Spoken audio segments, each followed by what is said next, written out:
let's now study the code of the range partitioning problem. So again, this code is available at this GitHub website. Okay, I switch to my code view. Okay, this is the code view. The entry point will be the main method here, and we'll create a range partitioning object.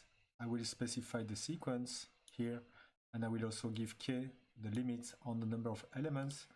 Then I will call solve. I retrieve the objective function. Okay, and that's it. Okay, let's see the implementation now of this class. So in this class, I just store here the arguments given in the constructor, and then I will initialize my cache table. Okay, if you remember this table, this is the one that I will store to get access to the previous computation. Okay, and then there is some pre-computation that I have already announced in order to decrease a little bit the time complexity to compute the recurrence equation. I will compute the prefix sum. Okay. So each element at I, so for instance, prefix sum of I will simply compute input 0 plus until input of I, right?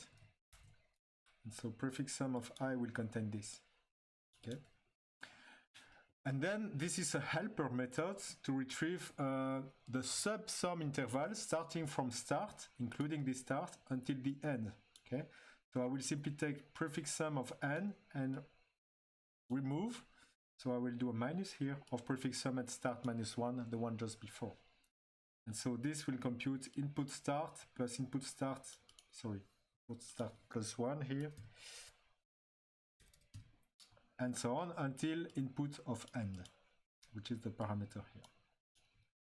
And then I've got the solve here, and I will start with the two base cases, which is for an input up to 1, okay, see if the input is up to 1, whatever the value for k, okay, I take only the first element, right, because this is the goal of my recurrence equation. If I'm not allowed to use more than one element in the sequence, whatever the value of k, I can only take this element.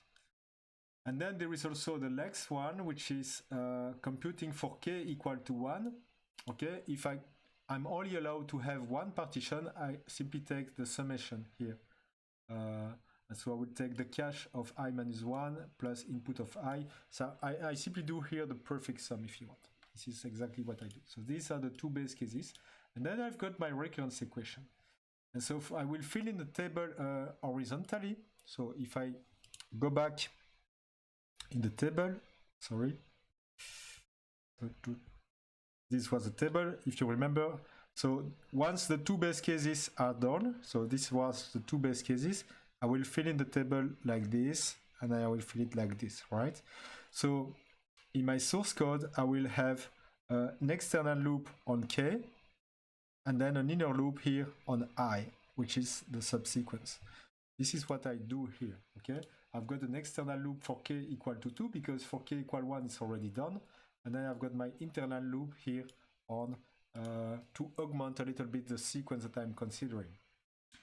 And then I've got here really the recurrence equation. I should take the minimum between the maximum, right? Between the maximum and the bottleneck. So I will take the minimum, and this will be to discover the split point. And so the split point can be anywhere between 0 and I minus 1. So here I've got the split point, I'm looking for the split point, and I take the maximum between the two.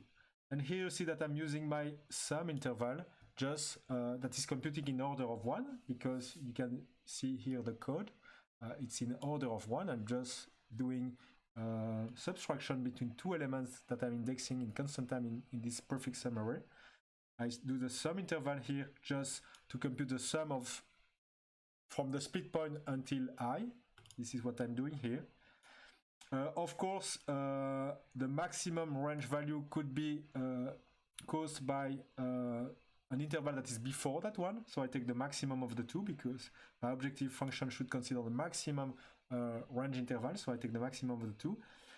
And then I'm trying to discover the minimum split point. Okay, so if I'm if I'm able to find a new minimum, I replace the new minimum, and this is the one that I will put inside my cache here, okay?